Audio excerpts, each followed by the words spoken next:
नमस्कार, आप देख रहे हैं हिंदी खबर में हूं आपके साथ अमित शर्मा। प्रदेश में युवाओं को रोजगार उपलब्ध कराने को लेकर सीएम पुष्कर सिंह धामी के नए ऐलान पर सियासत शुरू हो गई है। देहरादून में एक कार्यक्रम में मुख्यमंत्री ने ऐलान किया कि राज्य की हर नगर निगम, नगर पालिका, नगर पंचायत में हाईटेक सैलून और पार्लर स्थापित करने के लिए सरकार स्थानीय युवाओं को प्रशिक्षण देगी, यानी कि ट्रेनिंग देगी। सीएम के ऐलान को कांग्रेस ने शिक्षित बेरोजगारों का मजाक बताते हुए सरकार पर जमकर निशाना साधा है। क्या है ये पूरा मामला, पहले एक रिपोर्ट आपको हम दिखाते हैं, उसके बाद चर्चा की शुरुआत करेंगे। जो खास मेहमान हमारे साथ जुड़ेंगे उनसे भी आपको हम परिचय कराएंगे, लेकिन पहले देखिए ये रिपोर्ट।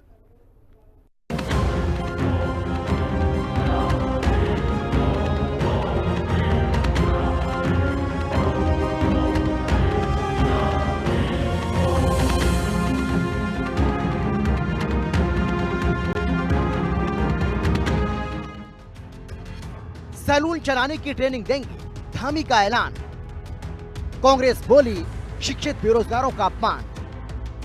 पार्लर के लिए भी देंगे प्रशिक्षण, बोले सीएम। खाली सरकारी पद कब भरेंगे, कांग्रेस का प्रश्न। उत्तराखंड में युवाओं को रोजगार उपलब्ध कराने के लिए सीएम पुष्कर सिंह धामी ने अनूठा ऐलान किया है, जिस पर सूबे की सियासत गर्मा गई है। देहरादून में नगर निकाय के प्रतिनिधियों के साथ संवाद कार्यक्रम में मुख्यमंत्री ने ऐलान किया कि राज्य की हर नगर निगम, नगर पालिका और नगर पंचायत में हाईटेक सैलून, पार्लर स्थापित करने के लिए सरकार स्थानीय युवाओं को प्रशिक्षण देगी। सीएम ने कहा कि राज्य की हर नगर निगम में 10, नगर पालिका में 5 और नगर पंचायत में 3 हाईटेक हेयर सैलून पार्लर स्थापित करने के लिए प्रशिक्षण के साथ ही वित्तीय सहायता दी जाएगी। राज्य सरकार द्वारा प्रत्येक नगर निगम में, नगर पालिका में, नगर पंचायत में स्थानीय भाई बहनों को प्रशिक्षित करके हाईटेक हेयर सैलून पार्लर स्थापित करने के लिए भी उपलब्ध कराए जाएंगे। नगर निगम में 10 हाईटेक हेयर सैलून, नगर पालिकाओं में 5 और नगर पंचायतों में 3 हम प्रथम उस पर जो है सहायता और अनुदान यहाँ से प्रदान करेंगे कि वो संचालित हो। और जैसे जैसे आप सबकी डिमांड क्रिएट होगी उसके आधार पर भी काम करेंगे। तो मुझे पूरा विश्वास है कि आप सभी अपनी जिम्मेदारियों को पूरी निष्ठा के साथ, ईमानदारी के साथ निभाएंगे।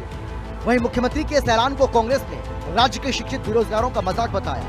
कांग्रेस प्रदेश उपाध्यक्ष सूर्यकांत धस्माना का कहना है कि बीजेपी के राज में पिछले 8 सालों में उत्तराखंड में सबसे ज्यादा बेरोजगारी बढ़ी है।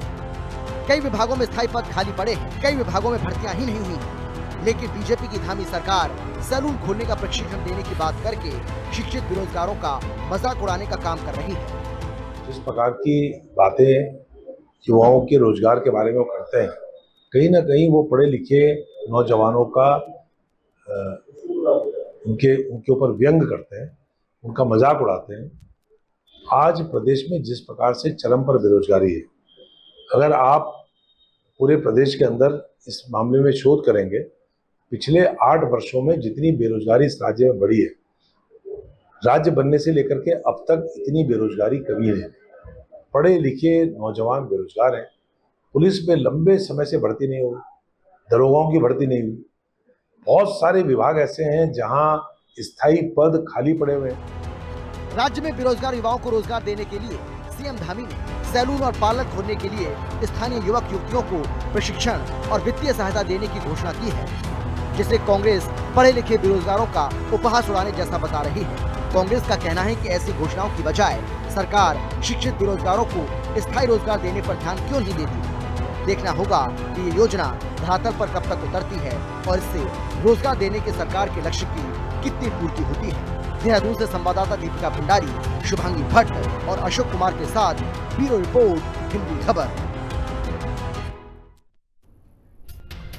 और चलिए बिना समय गवाए चर्चा की शुरुआत करेंगे, लेकिन कौन कौन खास मेहमान हमारे साथ मौजूद हैं सबसे पहले उनसे आपका हम परिचय कराते हैं। हमारे साथ बीजेपी की ओर से बीजेपी के नेता मथुरा दत्त जोशी जी हैं, बहुत स्वागत है सर आपका। सुरेंद्र अग्रवाल जो कि प्रदेश उपाध्यक्ष हैं कांग्रेस पार्टी के, बहुत स्वागत है सर, आपका भी स्वागत है।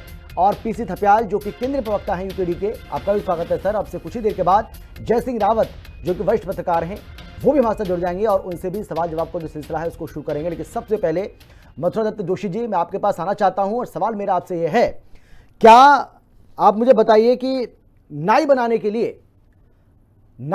लिए सरकार, बच्चे जो पढ़ाई कर रहे हैं, जो इतनी मेहनत करते हैं, इतना पैसा खर्च होता है, आज की तारीख में आप जानते हैं कि शिक्षा कितनी महंगी हो गई है, इतना आसान नहीं है खासतौर पर गरीब बच्चों के लिए पढ़ाई पूरी करना। बावजूद उसके उनके माता पिता कैसे भी करके उनको पढ़ाई लिखाई करवाते हैं, वो पढ़ते हैं, कोई ग्रेजुएट होता है, कोई पोस्ट ग्रेजुएट होता है, लेकिन उसके बाद अगर सरकार उनको नौकरी देने की बात भी कर रही है तो वो कह रही है कि भाई हम आपको नाई बनाएंगे।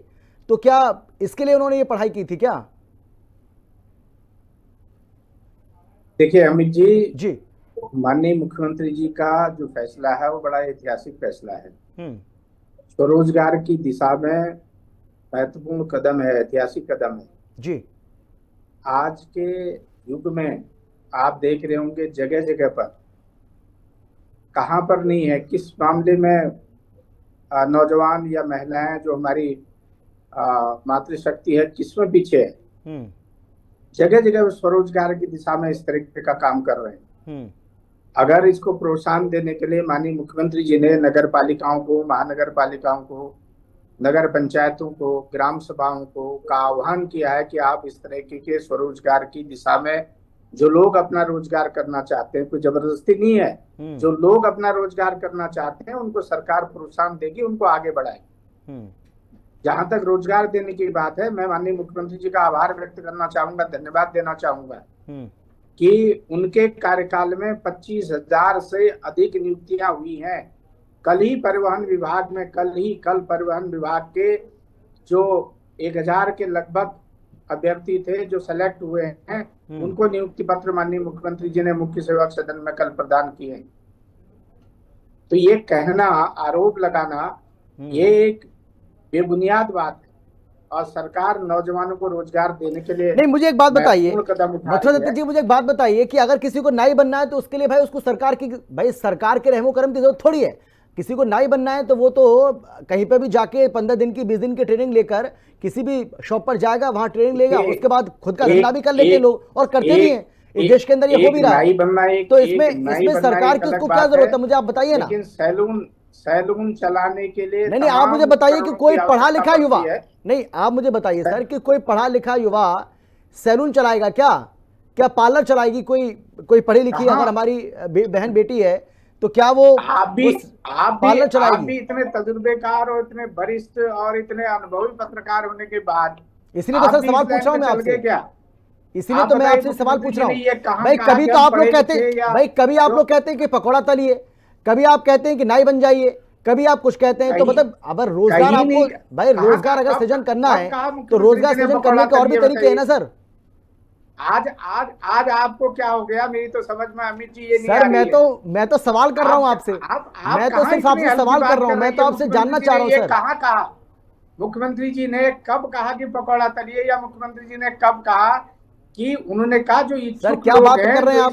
उस वक्त मुझे अच्छे से याद, आप तो उस वक्त कांग्रेस पार्टी में होंगे सर, क्षेत्र में जब मोदी जी की तरफ से ऐसा, जब मोदी जी की तरफ से ऐसी कोई बात कही गई थी और लार्ज स्केल में करने के लिए, और लार्ज स्केल में अच्छे तरीके से अच्छे इक्विपमेंट लेके, अच्छी चेयर लेके, अच्छे वहां पर कॉस्मेटिक का सामान देने के लिए माननीय मुख्यमंत्री जी ने कहा कि हम आर्थिक सहायता देंगे, मदद करेंगे। ये स्वरोजगार के लिए क्रांतिकारी कदम हो सकता है। मुख्यमंत्री जी ने तो ये कहा, मतलब ये कहा कि बीटेक करके आप वहां जाइए और आप सैलून चलाइए, ये नहीं कहा मुख्यमंत्री जी ने। नहीं तो उन्होंने ये भी नहीं कहा ना कि नहीं, उन्होंने ये भी नहीं कहा ना जो आप बता रहे हैं कि कैटेगरी क्या रहेगी इसके लिए, ये भी तो नहीं कहा ना उन्होंने। नहीं, बिल्कुल बिल्कुल बिल्कुल बिल्कुल मुख्यमंत्री जी ने, आप पूरा मुख्यमंत्री का भाषण सुनिए। माननीय मुख्यमंत्री जी ने बिल्कुल कहा कि जो लोग स्वरोजगार की दिशा में नगर पालिकाओं में, महानगर पालिकाओं में और नगर पंचायतों में, ग्राम सभाओं में इस काम को आगे बढ़ाना चाहते हैं, चाहे वो हमारी महिलाएं हैं, मातृशक्ति है, चाहे हमारे नौजवान हैं, उनको हम प्रोत्साहन राशि देंगे, उनको मदद करेंगे। स्वरोजगार की दिशा में वो इस काम को करना चाहते हैं तो सरकार उनका हाथ बटाने के लिए, उनको मदद करने के लिए तैयार है, ये माननीय मुख्यमंत्री जी ने कहा है। ठीक है, चलिए मैं लौटूंगा आपके पास। सुरेंद्र जी, अब आपने सुन लिया, मथुरा दत्त जोशी जी कह रहे हैं कि आप मजाक उड़ा रहे हैं। कहा ना 25,000 से अधिक रोजगार दिए हैं। मैं विभागवार आपको लिस्ट दे सकता हूँ, नहीं मैं समझ गया, लिस्ट दे सकता हूँ। लेकिन कांग्रेस पार्टी तो दावा करती है कि 50,000 से ज्यादा पद खाली है सरकारी, उनको कब भरेंगे आप? देखिए 8 साल से ज्यादा हो गया आपको सरकार चला। देखिए मुंह से कहना एक अलग बात है, सामने किस विभाग में कितने पद खाली हैं, जरा इसको कोई लाना एक अलग बात है। मैं तो विभागवार बता रहा हूं आपको कि किस विभाग में कितनी नियुक्तियां हुई हैं, कितनी नियुक्तियां हो रही हैं। आज ही पीसीएस का पीसीएस की अधिसूचना जारी हुई है। आज ही 1000 से अधिक पीसीएस में। ठीक है सुरेंद्र जी जवाब दीजिए, सुरेंद्र जी जवाब दीजिए, क्योंकि बीजेपी का ये कहना है कि भाई बेरोजगारी और पलायन ये तो पुरानी समस्या है, कांग्रेस पार्टी भी तो लगातार इससे जूझती रही, और अब अगर सरकार की तरफ से कोई पहल की जा रही है तो आप उसका उपहास उड़ा रहे हैं, आप उसका मजाक उड़ा रहे हैं, मजाक बना रहे हैं। अमित जी मथुर जोशी मेरे बड़े प्रिय अनुज हैं, मेरी इनकी शुभकामनाएं, जितनी बहादुरी के साथ ये सरकार का पक्ष रख रहे हैं। निश्चित रूप से ये मैं समझता हूँ बड़ी इनकी काबिलियत है कि भाजपा इनका उपयोग कर रही है। हम लोग तो इतना उपयोग नहीं कर पाए इनका, संघर्ष के साथी हैं ये। पर एक बात है कि भाजपा में गए हुए हमारे जितने कांग्रेसी नेता हैं जी, उन्हें पिछले जन्म की बातें सब भूल गए, और ये अच्छी बात है खराब है ये तो वक्त बताएगा आने वाला। पर देखिए ना कि एक मास्टर स्ट्रोक माननीय मुख्यमंत्री जी ने मारा है कि गटर से चाय बनाने के बाद, पकौड़े से ठेली पकौड़ी के तलने के बाद अब आपको नाई की दुकान बनाने के लिए माननीय मुख्यमंत्री जी ने ऑफर दिया है।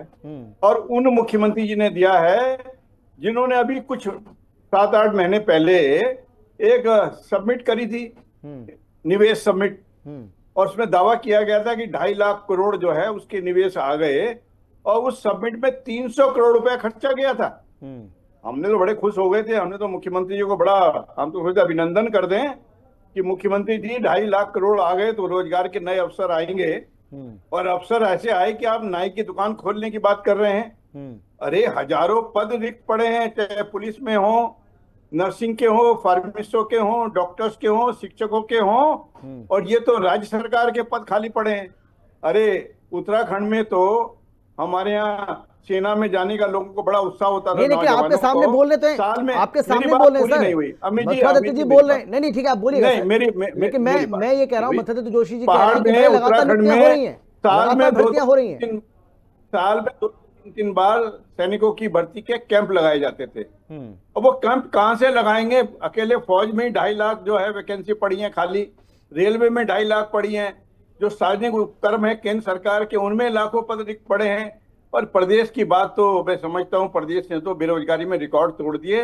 अब एक नया मॉडल आ गया है, नया जुमला आ गया है, हवाई आ गई कि पकौड़े तलने के बाद, गटर से गैस बनाने के बाद आप नाई की दुकान किसी गली मोहल्ले में खोल लीजिए। अरे भैया इतना भारी इन्वेस्टमेंट की बात आपने की थी, कितनी इंडस्ट्री लग गई जिनमें 300 करोड़ रुपए आपने खर्चे थे भाजपा सरकार ने।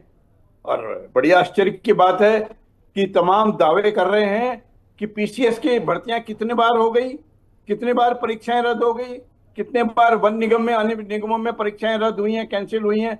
और कैंसिल किस वजह से हुई? हाकिम का हाकिम कौन है आज तक नहीं पता चल पाया।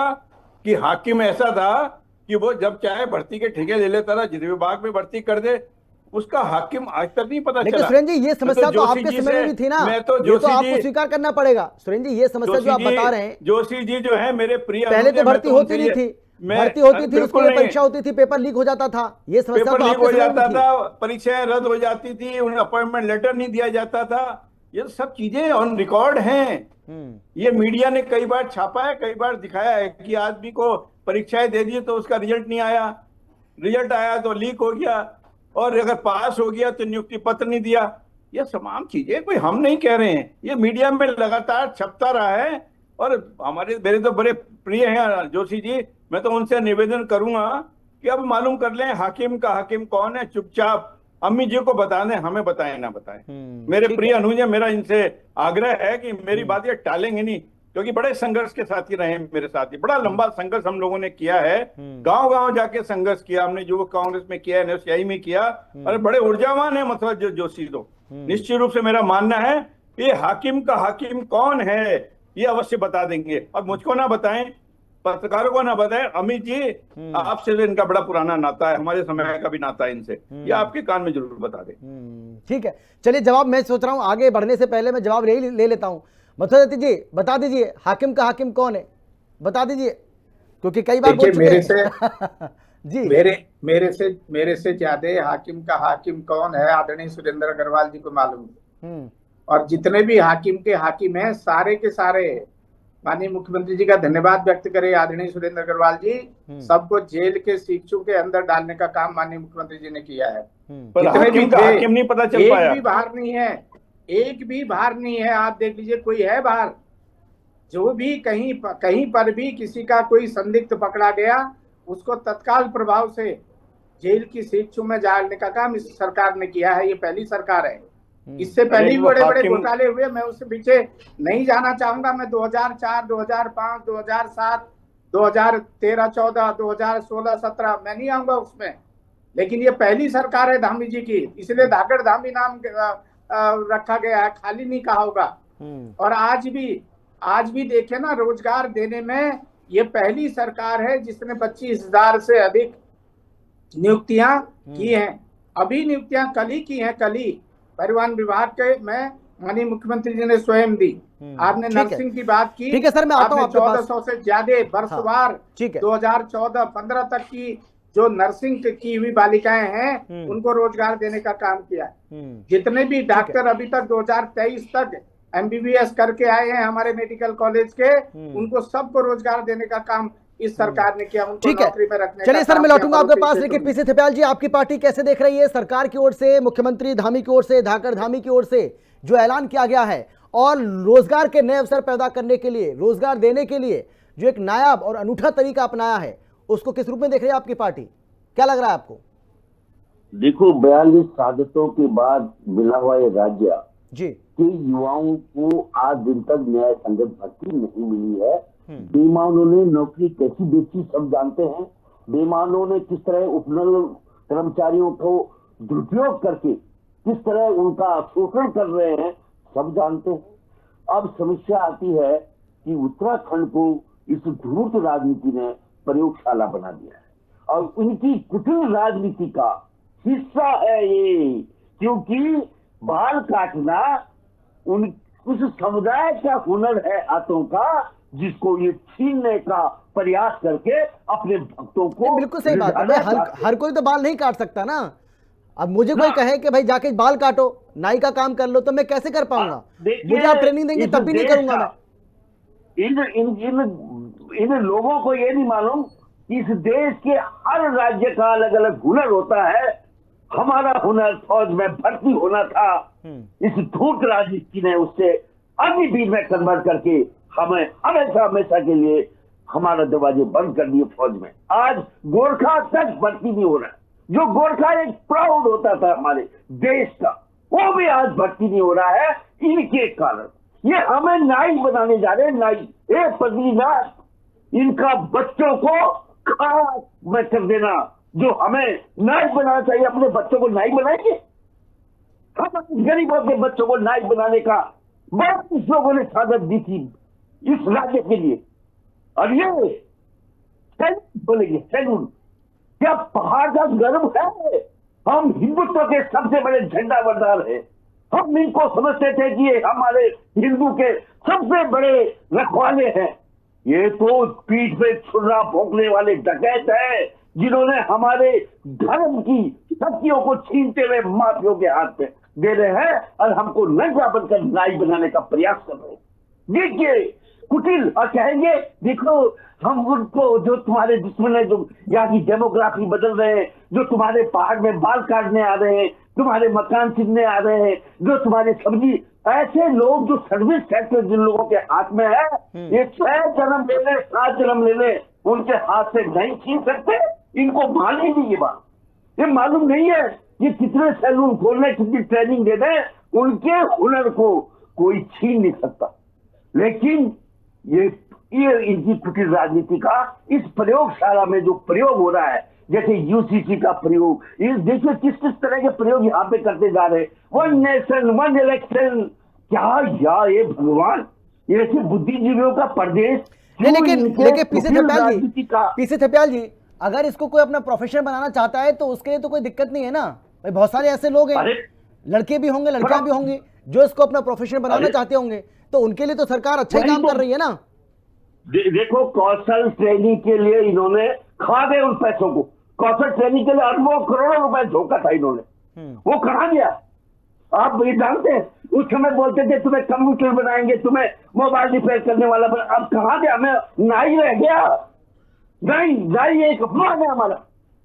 हम ब्राह्मण लोग, हम देवभूमि के लोग हैं, हमारा अपमान कर रहे हैं। अपमान, ये धूर्त राजनीति हमारा अपमान कर रही है, हमको सैलून का नाई बनाकर। हमें, अरे देवभूमि के लोगों के साथ सबसे बड़ा धोखा है।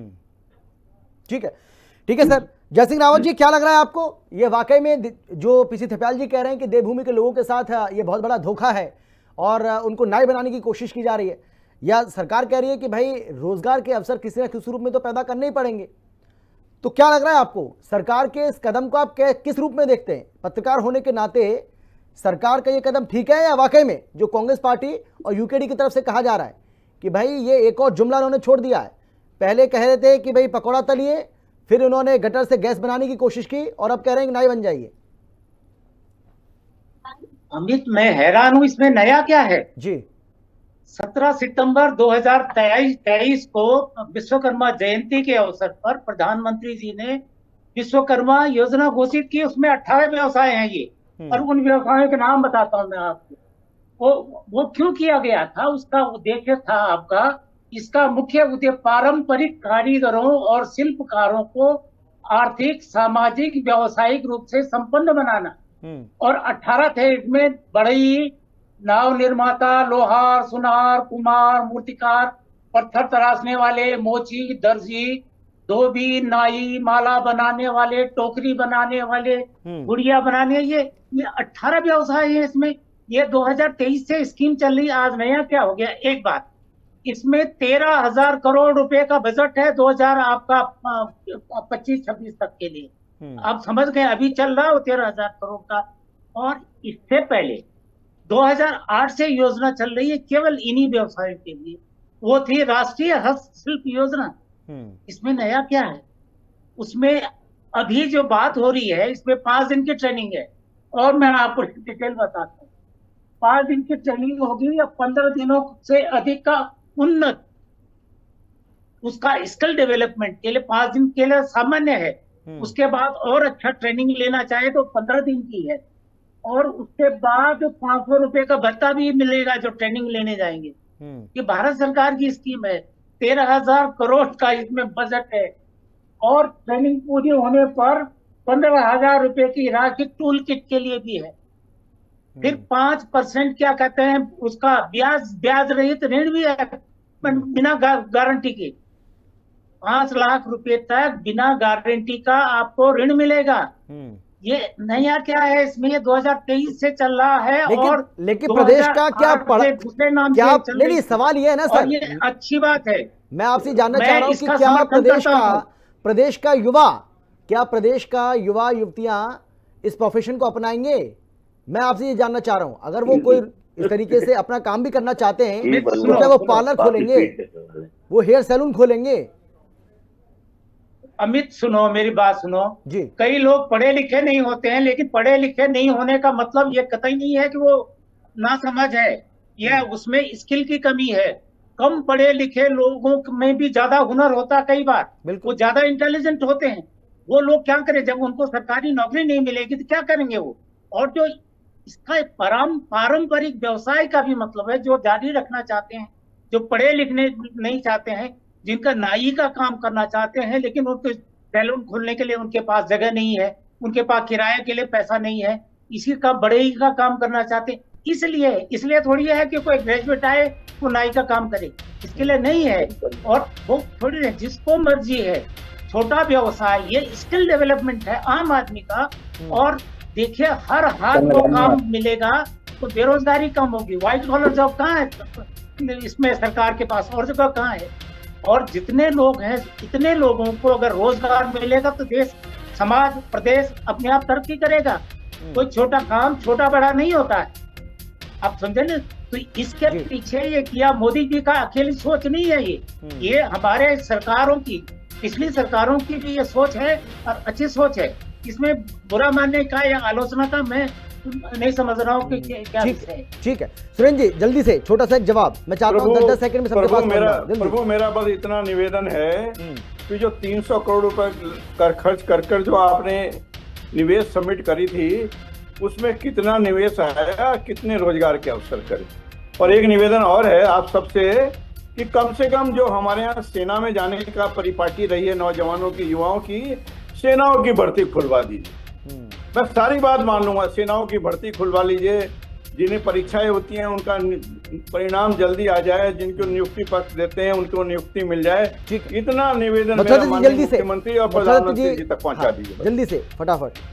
देखिए, जिसका जिक्र आदरणीय सुरेंद्र अग्रवाल जी कर रहे हैं, 1 लाख करोड़ से ज्यादा की ग्राउंडिंग अभी तक हो चुकी है। जगह जगह पर नए उद्योग स्थापित हो रहे हैं। अरे जहाँ तक आपको आपके अधिकारियों ने बताया, आपको मैं कागज, चलिए सर, समय मेरे पास इतना ही है। माफी के साथ मैं आप सभी को रोक रहा हूं। बहुत धन्यवाद मेरे साथ जुड़ने के लिए। लेकिन देश और दुनिया की बाकी खबरों के लिए आप देखते रहिए हिंदी खबर। हिंदी खबर पर खबरों का सिलसिला इसी तरीके से जारी रहेगा। नमस्कार।